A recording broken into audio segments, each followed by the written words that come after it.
Señora Ministra de Ambiente y Desarrollo Sostenible, Susana Muhammad, nos alegra tenerla en la sede de Teleantioquia y del Consejo de Redacción. Bienvenida, muy buenos días, ¿cómo está? Bueno, a ustedes es un gusto estar acá y un saludo a todos y todas las antioqueñas que nos ven hasta ahora. Ministra, en nombre de los antioqueños al Gobierno Nacional, aprovechando que usted está aquí, gracias por el compromiso suyo, del ministro Prada, del ministro Velázquez, por este acompañamiento, por supuesto, esperado. Es que usted sabe la gravedad de este asunto que requiere el concurso y que sobrepasa las posibilidades del gobierno departamental, y digo requiere el concurso del gobierno nacional.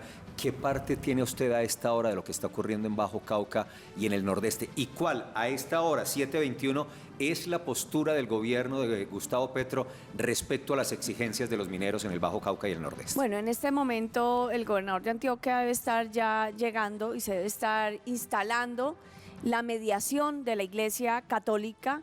Nosotros nos habíamos levantado ayer de la mesa porque es absolutamente inaceptable continuar un diálogo en medio de un bloqueo.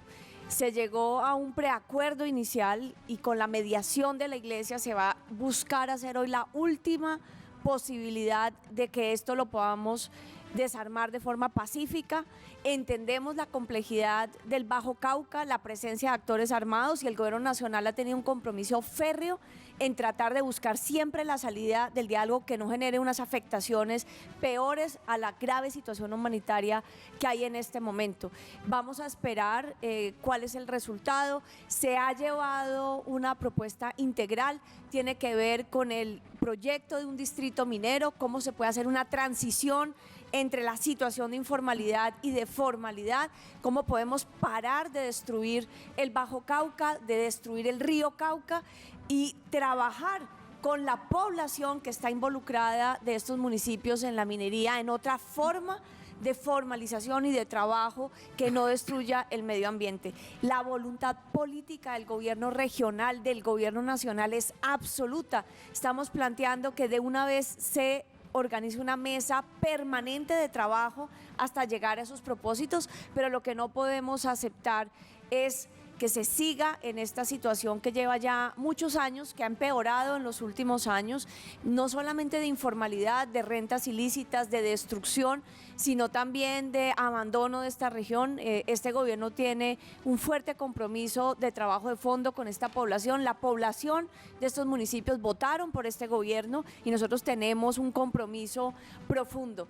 Entonces yo veo también esta situación crítica, de crisis, como una oportunidad de trascendencia, y esperamos que los líderes que están en la mesa tomen esta oportunidad, la tomen de fondo, porque sí podemos llegar a un compromiso. Sabemos que la población que está hoy en los municipios sí quiere esta transformación y necesitamos hacer fuerza común entre la población y el gobierno para trascender la difícil situación que ha tenido esta región por años.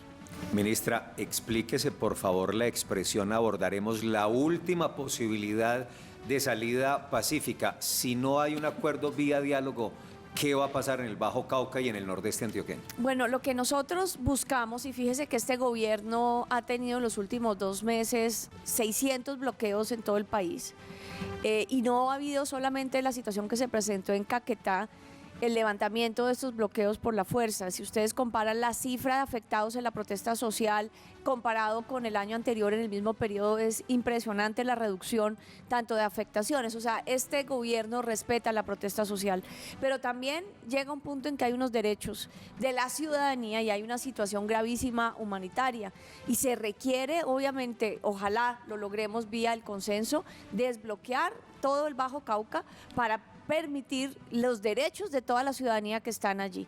Entonces, esta mesa de diálogo le estamos poniendo mucha fuerza a llegar a una concertación. Nos está acompañando la Iglesia Católica, la ONU, la MAPOEA, las organizaciones de derechos humanos, la Defensoría del Pueblo, la Gobernación de Antioquia, 5 viceministros. O sea, hay una fuerza del Estado para trabajar de fondo en esta solución, en este compromiso. De verdad esperamos que esto suceda. De lo contrario, de todas formas, el Estado tiene que actuar para lograr reconstituir los derechos sociales de la población. Ministra, desde el gobierno nacional, ¿cuál es la percepción de eso que sucede con estos grupos delincuenciales que intimidan a la población, que generan bloqueos, desabastecimientos, toda esta situación dramática que estamos viendo, pero por otro lado siguen insistiendo en ser tenidos en cuenta, incluso como actores políticos frente a ese proceso de paz total? ¿Cómo se percibe hasta el momento, si bien eso es incipiente aún? ¿Cuál es esa percepción desde el gobierno? Por un lado, estas acciones, pero por el otro lado, esa posibilidad de participar en ese proceso. Mire, la puerta de diálogo y de resolución pacífica de los conflictos siempre va a estar abierta en este gobierno, obviamente en el marco de la ley. Se está trabajando un proyecto de ley de acogimiento a la justicia. Esto no es un proceso político. Los grupos que tuvieron arraigo político pues tienen mesas de negociación con el gobierno, como está pasando hoy con el ELN, pero estos grupos que surgen producto de las economías ilícitas, que han explotado esas economías ilícitas, pues tienen una opción que puede ser de garantía de derechos, de restitución de derechos para ellos y las regiones en las que están a través de una negociación con la justicia. Esto se ha hecho antes en el país y puede ser una forma de desescalar la grave aumento del crimen organizado que desafortunadamente por la mala implementación del proceso de paz terminó generándose toda una confluencia de grupos que coparon el territorio que el Estado no logró copar. Nosotros queremos desescalar eso y queremos generar alternativas que hemos llamado la paz total, obviamente en el marco de la Constitución y la ley. Entonces, este camino está abierto, pero evidentemente el gobierno nacional no pierde su facultad de tener que contrarrestar el crimen organizado que también está haciendo. Recuerden que este paro surge precisamente porque el gobierno entró a hacer destrucción de 5 grandes dragones en el Bajo Cauca, también en el Chocó, y esa es una política que se tiene que mantener porque el Estado no puede renunciar a el control y a la salvaguarda de los derechos.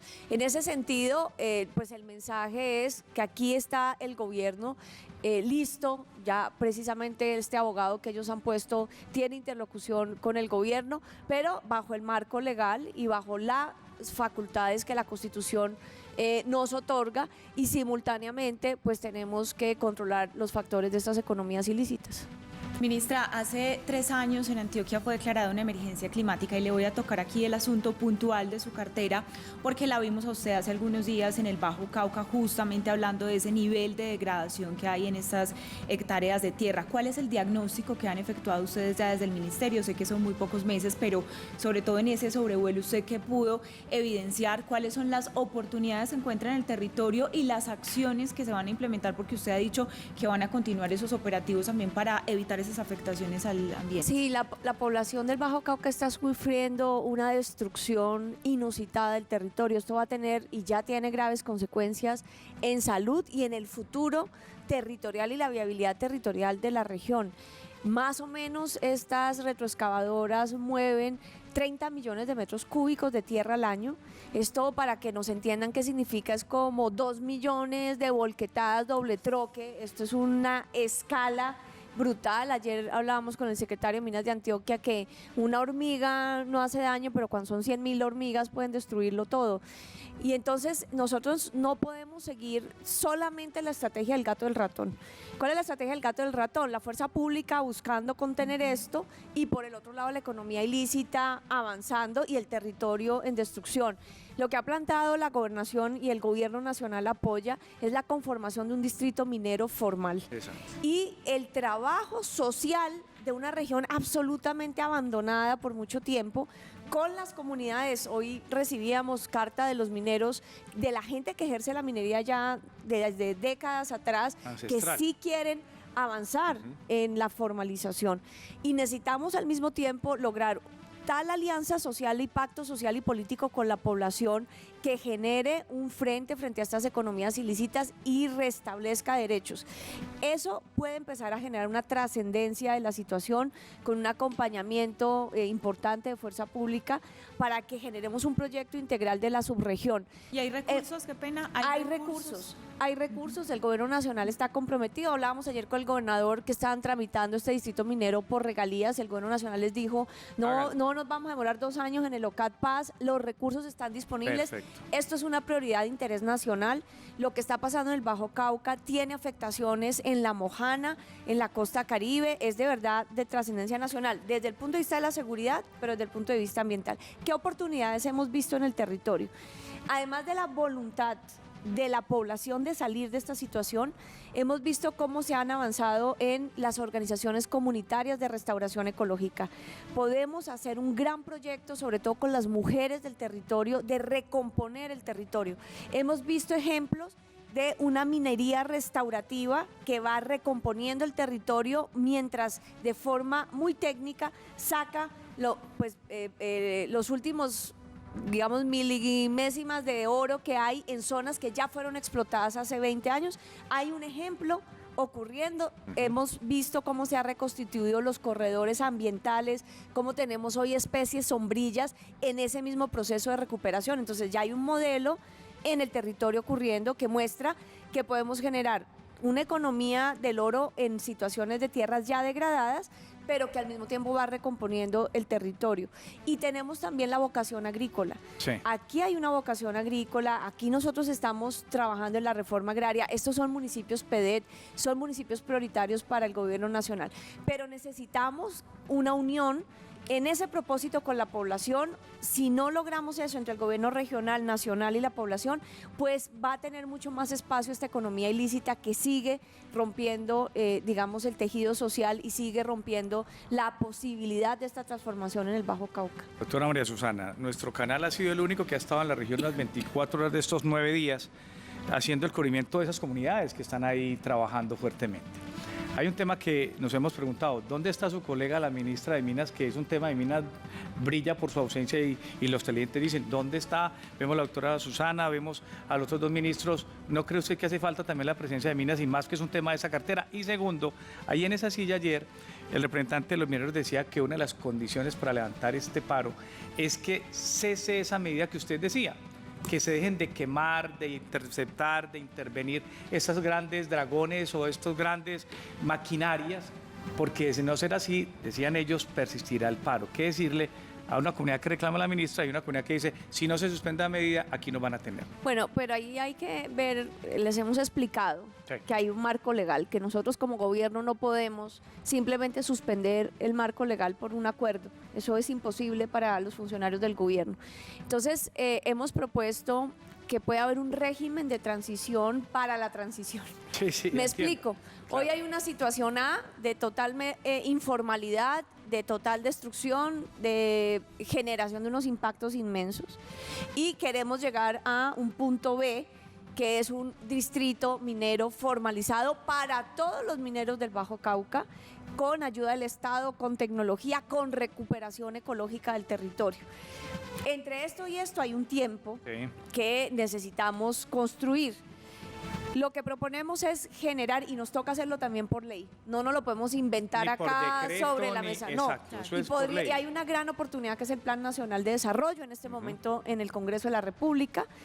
Tenemos que crear una transición que nos permita que ellos puedan operar en ciertas condiciones mientras van avanzando en las etapas de la formalización. Ya.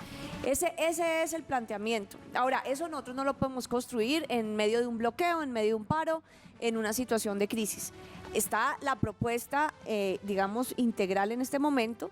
Queremos además que se construya con todas las fuerzas vivas y los mineros tradicionales que están en el Bajo Cauca, con las comunidades, porque no puede ser solamente con un grupo representativo hoy de esa mesa de paro, no sería justo con la población, porque además, por ejemplo, algo importantísimo, la fuerza de las mujeres, tienen mucho que decir y mucho que aportar a la reconstrucción, eso hay que construirlo con ellos, tenemos que hacerlo rápido, sí. Tenemos toda la voluntad, sí. Está el Plan Nacional de Desarrollo en el Congreso, donde podemos hacer una discusión recursos, nacional. hay plata, Hay recursos. sí. Se podría arrancar, nosotros preveemos más o menos un término de 6 meses para construir todo el marco legal, todo el marco institucional. La gobernación de Antioquia está jugada, los alcaldes sabemos que deben participar en esto también. Entonces hay toda la voluntad de hacer lo que no se ha hecho en mucho tiempo en esta región. pero eso no implica que mientras tanto nosotros podamos suspender la ley. Esa es la discusión que se va a tener hoy y que debe estar empezando en la mesa en este momento. Y nosotros de verdad, yo aquí les mando un mensaje a los que están en la mesa. Fíjense la situación en la que está toda la población, fíjense los riesgos de violencia que podemos tener en este momento. Hay un compromiso institucional total, absoluto. Ha habido toda la paciencia de llegar a una concertación. Que por favor tomemos juntos esta oportunidad y hagamos una transformación de esta subregión, que es el camino, yo lo llamo como tomarse, si estuviéramos en la película Matrix, para los que tenemos un poquito de años, es como coger la píldora azul o la píldora roja, y los dos nos llevan a caminos absolutamente diferentes. Yo de verdad les pido que tomen la píldora de la paz, que tomen la píldora del diálogo, de la concertación, que podemos resolver este conflicto conjuntamente. No me olvide la ministra. ¿Dónde está la ministra Irene que no ha aparecido? No, en la este ministra asunto? ha estado absolutamente en todo este proceso, esto ha sido intensísimo y tenemos a la viceministra liderando, la viceministra de Minas ha estado liderando este diálogo con los mineros allá en el Bajo Cauca, entonces el equipo de gobierno está completo trabajando en este proceso. Ministra, dos asuntos ambientales antes de pasar al diálogo social de mañana en Támesis, que suponemos sigue confirmado, ¿cierto? Se va a cumplir el encuentro, a pesar de esta situación tan crítica. Támesis hay encuentro mañana a las 9 de la mañana. Ministra, ¿de qué impacto? Continuando con el tema ambiental del Bajo Cauca, porque entendemos hay un monitoreo satelital reciente que da cuenta de una devastación enorme. Incluso usted sabe, el gobernador se fue el martes a Bogotá a decirle al mundo, al mundo desde los medios de comunicación, mire, siempre ponemos la lupa en la Amazonía, pero es que lo que está pasando en el Bajo Cauca es grave. ¿De qué tamaño es esa devastación? ¿Qué muestran los satélites? No, eso es el impacto que le mencionaba, 30 millones de metros cúbicos de tierra. O sea, es que imagínense lo que es remover. Están básicamente lo que llamaríamos las colinas que hay en el Bajo Cauca, las están aplanando. Es una destrucción total, es una contaminación por mercurio del río, del tamaño de toneladas de mercurio, que ya tienen hoy una consecuencia de afectación en La Mojana impresionante. Tenemos, La Mojana es la región del país con más labio leporino de toda Colombia. Tenemos allá personas de 30 a 40 años en diálisis por los efectos del mercurio. Es una de las zonas con más proporción de personas en diálisis por afectación renal por el mercurio. La comida está contaminada, la tierra está contaminada, la agricultura está contaminada. Fuera de que el Bajo Cauca es una de nuestras 13 regiones priorizadas en el Plan de Desarrollo, subregiones priorizadas en lo ambiental, también lo está La Mojana. No podemos recuperar integralmente La Mojana si no recuperamos integralmente el Bajo Cauca, porque todas esas toneladas de mercurio y todos esos metros cúbicos de tierra terminan en el río Cauca. ¿Y qué pasa con eso y en los cuerpos hídricos? Pues la sedimentación que termina aguas abajo tapando lo que eran los caños naturales de La Mojana, y fíjese que tuvimos ahorita una inundación inusitada con el fenómeno de Niña. Entonces el impacto es una escala, esto es una escala, el impacto de lo que está pasando en el Bajo Cauca es una escala nacional. Y esa devastación es responsabilidad de quién. Exacto. Porque, lo decía Juan, ahí sentado ayer el secretario general de CONALMINERCOL, que es la Confederación Nacional de Mineros de Colombia, decía, la devastación la hace la minera legal. Los dragones de ellos enormes son los que arrasan los cerros. Nosotros vamos atrás, lo dijo así literalmente, repelando. Es decir, lo que queda, pero esa tierra ya está movida. ¿Quién es el responsable de esa devastación en el Bajo Cauca? No, yo creo que hay una responsabilidad colectiva. Primero hubo nosotros hicimos en el 2001 el Código de Minas. El Código de Minas ha creado un desastre en este país. ¿Por qué fue un Código de Minas? Precisamente para entregar la minería a lo que se llamó la gran empresa, el gran empresariado, muchas veces multinacional, donde se pusieron reglas de titulación y ambientales para ese gran empresariado, esa inversión extranjera, pero se dejó invisible, no se prohibió, sino que ni siquiera apareció en el Código de Minas la minería que por muchos siglos en muchas regiones del país, comunidades habían hecho ancestral y tradicionalmente. Entonces, toda esa gente, ustedes que son un departamento minero, muchos pueblos de esta región fueron creados alrededor de la mina. O sea, la mina fue la excusa para crear el pueblo en el proceso de colonización antioqueña. Muchos de esos pueblos donde la gente hacía esa minería con batea en el río o que la hacía, digamos, de forma a pequeña escala comunitaria, quedaron en la ilegalidad.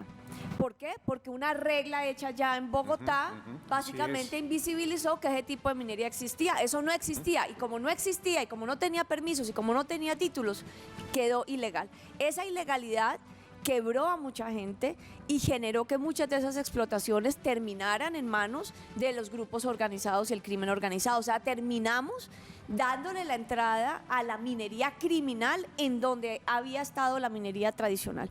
Y muchos de esos mineros que trabajaron tradicionalmente, ancestralmente, con unos mecanismos de bajo impacto, terminaron asumiendo las prácticas mecanizadas de esa minería criminal que entró a arrasar. Con el precio del oro, que está hoy disparado, pues hemos generado una fiebre del oro en muchas regiones del país, que hoy es financiada por esos criminales porque el Estado dejó abandonado a la población que hacía minería tradicional. En este punto se están haciendo audiencias públicas y ya hay un proyecto de ley para la reforma del Código Minero que tiene que incluir y volver a reconocer esta minería que desafortunadamente en muchas partes del país, aunque todavía hay minería ancestral y tradicional, solamente aquí en el Bajo Cauca hay 37.000 barequeros todavía que ejercen esa práctica, pero mucha de esa minería se ha mecanizado y ahora nos va a tocar darle una salida a esa población, pero que no puede seguir siendo la invisibilización, Exacto. la ilegalización y la estigmatización. Ministra, antes de que Andrea introduzca el tema del diálogo social en Támesis, un asunto de impacto ambiental que comentábamos esta mañana en este espacio que tiene que ver con Buriticá, porque una de las exigencias, y usted sabe, 24 días de bloqueo en 2023 el acceso al casco urbano de Buriticá. Una de las exigencias es parar el retrollenado, pero resulta que el retrollenado no solo es lo que estabiliza el macizo rocoso, sino que hace parte de la licencia ambiental por los lavados y la disposición adecuada de los residuos del trabajo que se hace allá adentro. ¿El gobierno nacional cedería ante una solicitud de que la Sijin Continental Gold no realice retrollenado en Buriticá? Bueno, eso sí, ahí sí tiene razón que es una pregunta más para el Ministerio de Minas y Energía, no me compete, pero lo que sí diría... Es que como hace parte de la licencia ambiental No, también y de las claro. responsabilidades ambientales. Claro. El componente ya dado. Claro, tiene toda la razón. Lo que pasa es que volvemos, ese es otro síntoma del mismo fenómeno. ¿Cuál es el fenómeno? Que estos mineros tradicionales en esa zona que usted dice terminan yendo detrás de la gran explotación y no tienen una formalización, ni se ha trabajado de fondo, ni se ha logrado llegar al acuerdo social para que puedan hacer su explotación y están hoy, digamos, detrás de la gran mina o trabajan a merced de la gran mina que sí tiene título y licencia.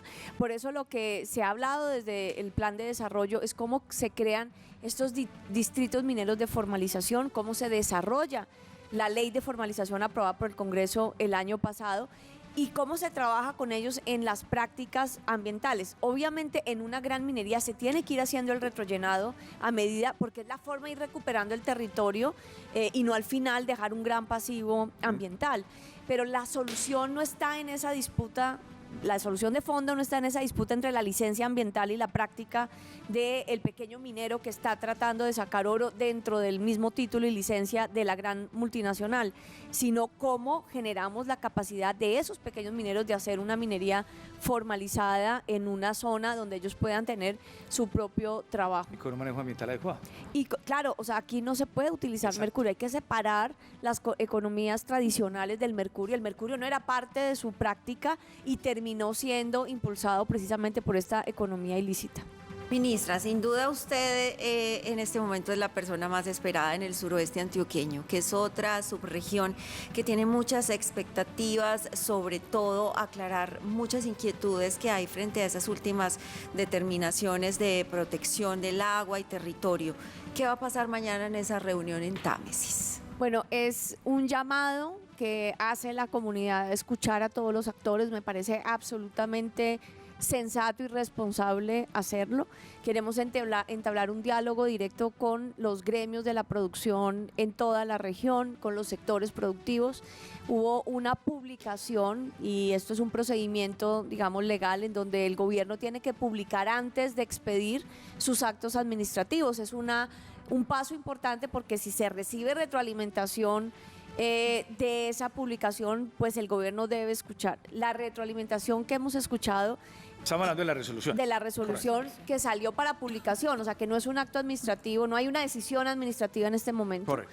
Era básicamente que se entiende como si estuviéramos prohibiendo todas las actividades productivas en la zona, generando una reserva ambiental temporal. Y esa no es la intención de la resolución. Por lo tanto, hay errores en la forma como se ha presentado la resolución y va a tocar corregirlos porque no es la intención. Lo que hemos puesto es un debate sobre la gran minería, pero todas las otras actividades productivas, las actividades agrícolas, piscícolas, las actividades turísticas, agroecológicas, la vocación productiva que puede ir mucho más allá de lo que hay hoy, tiene que continuar, tiene que fomentarse. El presidente Petro lo dijo con claridad en Jericó. Queremos hacer un fomento en los marcos del plan de desarrollo de esa hermosísima región que tiene un potencial agroturístico, ecoturístico, digamos, inmenso, y que podemos aumentar los distritos de comunidades energéticas y también las vocaciones y los proyectos que la misma población y los mismos sectores productivos tengan. De eso se trata mañana el diálogo, para precisamente ir aterrizando el apoyo del gobierno a esos sectores productivos. Pero en ningún momento, y creo que es porque está mal escrita la resolución, pues la intención era realmente frenar el desarrollo productivo de toda una región tan importante para Antioquia y también Risaralda. Entonces, eso no solo vamos a aclarar, vamos a escuchar, sino a ver las potencialidades y las vocaciones productivas que como gobierno debemos ayudar a impulsar, pero también hablar de un diálogo de cómo proteger atributos claves que tiene ese territorio, como las reservas de agua subterránea, como el paisaje, que es un recurso natural, y como el agua en una región que está nuevamente en el río Cauca, río sujeto de derechos, donde tenemos sentencias que cumplir. Entonces, de eso se trata el diálogo mañana. Ministra, es decir, el objetivo era específicamente dirigido hacia la Anglo-Gol Ashanti, porque es que todo eso tiene un antecedente y son las declaraciones que entregó el presidente en esa visita que hizo al municipio de Jericó. Exactamente. Ya usted nos dice que hubo un error en el tema como se publicó ese proyecto de resolución y que va dirigido a la gran minería. ¿Así ratifica el gobierno la suspensión de esas actividades de Anglo-Gol? Nosotros, yo no me metería con el punto de una empresa, puede ser X, Y, Z. Lo cierto es que allí hay unas reservas de cobre, o sea, existen. Entonces, la pregunta estratégica que tenemos que hacer es si la vocación productiva de ese territorio en unas actividades que pueden terminar impactando los activos más importantes que tiene el territorio, si la vocación productiva en un territorio que no ha sido minero debe ir hacia la minería a gran escala o no. Me parece que ese es el debate, es un debate más amplio. No es el debate ni del título específico de una empresa ni de una licencia ambiental, es el debate más amplio. ¿Ese debate de dónde viene? Viene de las mismas organizaciones sociales del territorio que han dicho: nosotros queremos defender nuestra vocación agrícola, turística, nuestro paisaje, nuestra tradición cultural. Ese es un debate. Hay otros en el mismo territorio que dicen: no, si quisiéramos incursionar en este nuevo renglón productivo, pero también hay unas vocaciones del territorio ambientales que a las autoridades ambientales nos toca proteger. ¿Qué pasó en el pasado? Precisamente con la expedición de este código minero, este país se medio enloqueció y acá empezaron a entregar títulos mineros con una regla, volvieron la minería hasta de interés nacional por encima de reservas ambientales, por encima de poblaciones, por encima de vocaciones productivas, sin preguntarle a las regiones. ¿Cuál fue el efecto de eso? El efecto de eso, y esto que estoy diciendo no lo digo yo, esto es una sentencia del Consejo de Estado fallada en agosto del año pasado, que dice: hubo un gran desorden mineroambiental. Y aquí, sin coordinación institucional, sin trabajar con las regiones, pasando por encima de atributos ambientales del país, se dieron títulos mineros para una explotación irracional. Y el Consejo de Estado nos obliga, ya por sentencia, a que ordenemos el tema de la minería y lo ambiental. Y me pide a mí como ministra de Ambiente o al que vaya a ejercer este cargo en el futuro, que tengo 2 años para definir en el país las zonas excluidas de minería. Entonces estoy haciendo ese estudio, y zonas donde ha habido conflicto socioambiental minero, donde la población con consultas populares, con manifestaciones públicas ha dicho nosotros no queremos minería, con acuerdos de los consejos municipales que han dicho no queremos minería, pero donde hay también un riesgo latente que sí se puede desarrollar, pues estamos usando la figura que nos da la misma sentencia, que es poner una reserva ambiental temporal para ese propósito, para que podamos profundizar los estudios y concertar con la población esa decisión y los atributos ambientales adicionales que hay que proteger. Ese es el marco también jurídico de estas decisiones que hemos trabajado en esta subregión y de donde, digamos, sale el tema del proyecto de resolución que evidentemente hay que aclarar y construir de forma más completa. Juan, Sí. la última, porque Sí. la ministra tiene que seguir la agenda. Hombre, con conversa, bueno, la ministra. Muy ¿usted sabroso, ¿Le gustó sí. el cafecito, ministra? Con jengibre, esa es exótica, esa no la había probado. Ministra, aquí le damos cafecito a la gente, la atendemos muy bien, agradecemos Además, de esto antemano. es de que Carmen de Viboral. Carmen de Viboral. Hermoso. Sí. Me Si le encanta. gusta el pocillo, se lo puede llevar, ministra. con Yo me lo llevo. No se preocupe, ministra. Ya nos descuadraron la vajilla. No se preocupe, ministra. Ministra, el tema pasa por lo siguiente, para terminar. Hay expectativa. Las corporaciones autónomas regionales han sido, que hacen parte del SINA, que usted es una herramienta suya, que es del Sistema Nacional Ambiental, han hecho un trabajo previo al que usted va mañana a hacer. Y todos han dicho, ojo con esto, ¿para dónde va esto? Se tendrá en cuenta esas recomendaciones, porque hay sendos documentos de las corporaciones, tanto la de Antioquia como la de Risaralda y la de Caldas, que han dado a usted también como un paso preliminar lo que suscita la reunión de mañana. Pero usted nos deja muy tranquilos, aquí ya la gente dice, no hay limitación, o sea, agroindustria, los del Tahití, los de los aguacates, los de los proyectos agroindustriales, los de las PCHs, los de las PCHs que están ahí a la expectativa, los desarrollos, porque todo el tema de carreteras, infraestructura pega también con el tema ambiental, pueden estar tranquilos. Sí, lo que sí quiero decir es que siempre hay determinantes ambientales para todo tipo de actividad. O sea, no es un tema solamente con el tema de la minería. Corantioquia ha hecho un trabajo excelente de profundizar sobre los atributos ambientales de la región. Estamos trabajando de la mano con la directora. Hemos estado no solo en permanente comunicación, sino los equipos técnicos han trabajado conjuntamente.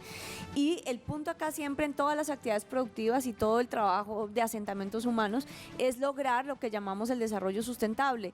¿Cuáles son las limitaciones ambientales que tenemos que poner? ¿Cuáles son las formas de hacer las cosas para cuidar el agua, para cuidar el suelo? Y eso es lo que todos los sectores productivos tenemos que trabajar conjuntamente para que esa actividad se pueda sostener en el tiempo y no tenga afectaciones ni a la salud ni al ambiente. Pero eso está en el marco de nuestra Constitución, de la ley, y en ese marco nosotros trabajamos. Lo que va a hacer también, digamos, bajo este esquema de avance es este ordenamiento territorial alrededor del agua. Exacto. Es el primer eje del Plan Nacional de Desarrollo. El agua está compuesta no solo por el agua superficial, sino por los acuíferos. Fíjense que allí en esta zona hay de los últimos relictos de bosque seco tropical en el país. Ese bosque es maravilloso, ese bosque seco Al lado del tropical al lado del Cauca ¿cómo se mantiene en una región que puede llegar a ser muy seca en ciertas temporadas? Por el agua acuífero. subterránea, Claro. el acuífero lo alimenta son los ciclos de la naturaleza. Y el río Cauca, que de verdad ya que tantas afectaciones le hemos hecho, pues hay que verlo de manera integral. El río Cauca es sujeto de derechos hoy declarado por la Corte, y entonces nosotros no podemos seguir viendo solo nuestro pedacito, y es ahí sí el papel del SINA, del Sistema Nacional Ambiental, poner las reglas, tener los sustentos técnicos y decirle a todos los sectores productivos, a la población, miren, esto es lo que podemos hacer, esto no lo podemos hacer. Nosotros pensamos, porque somos un país muy rico en agua, en biodiversidad, que aquí el desarrollo puede ser ilimitado. Pero no, hay que recordar que estamos en crisis climática, que esa crisis climática genera una grandísima Así es. incertidumbre, que hoy podemos decir, hagamos minería que destruye el acuífero, porque la roca, la formación rocosa es la que genera el acuífero, pero en 10, 15 años, cuando tengamos problemas de agua, qué bueno que hubiéramos podido tener los pozos para utilizar esa agua subterránea. Ya hoy hay en esa región 10.000 personas que dependen del agua subterránea.